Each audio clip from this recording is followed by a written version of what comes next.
La non-binarité pour moi, c'est pouvoir exister comme on se sent en dehors des injonctions liées au genre, aux stéréotypes de genre. C'est comme pas avoir besoin de donner le change face à la société.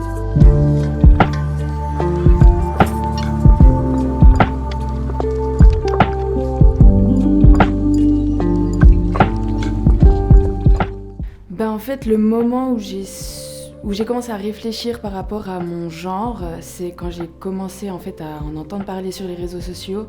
J'ai commencé à me renseigner, je me suis posé des questions sur moi-même.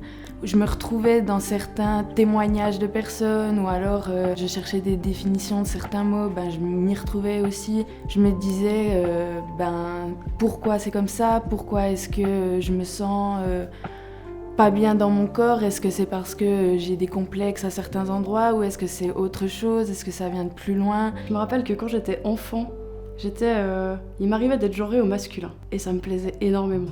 Je faisais un peu des tests où je me coupais les cheveux très courts, je portais qu'une boucle d'oreille et ça me rendait hyper fière. Et puis j'ai grandi, à l'adolescence j'ai enfin compris ce qu'on attendait de moi. Être une fille, une femme, qu'est-ce que je devais porter, comment je devais me comporter. Du coup ça a été une phase c'était assez paisible. Et puis, moi qui pensais qu'en devenant adulte, on pouvait être enfin qui on veut et qu'on n'avait plus de compte à rendre, en fait, en devenant parent, je me suis fait repropulser dans un endroit où on me demandait d'être mère. Et du coup, être mère, c'est pas pareil qu'être père. J'avais 12 ans, j'avais déjà un corps de femme. Et du coup, j'ai été sexualisée très vite.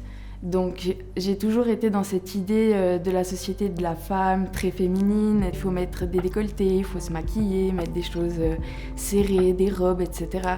Et du coup j'ai toujours suivi cette tendance-là. Par exemple j'avais des remarques régulières sur la manière dont j'envisage mon travail, ma carrière, etc. C'était pas ok que je travaille autant en tant que mère avec des enfants en bas âge. Ça c'est un des effets, c'est donc moi en tant que parent et mère. Et l'autre effet, c'est par rapport à mes enfants. Ça a été assez insupportable pour moi de vivre la manière dont il et elle étaient genrés constamment et de me dire « oh non, ça recommence ». Qu'on me remet ces injonctions-là de comment je devrais être ou comment mes enfants devraient être. C'est devenu un point où c'était très inconfortable pour moi.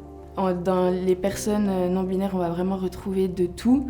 Des personnes qui vont vouloir suivre certains stéréotypes de la société et d'autres personnes qui veulent absolument casser les codes. Moi, je suis du genre à suivre certains stéréotypes, on va dire, et je veux vraiment être très masculin la plupart du temps, avoir aussi une allure masculine, mais il arrive quand même des jours où j'ai envie de mettre une jupe, j'ai envie de mettre une robe, je me sens féminin, mais je suis pas une femme, et je me sens masculin, et je suis pas un homme.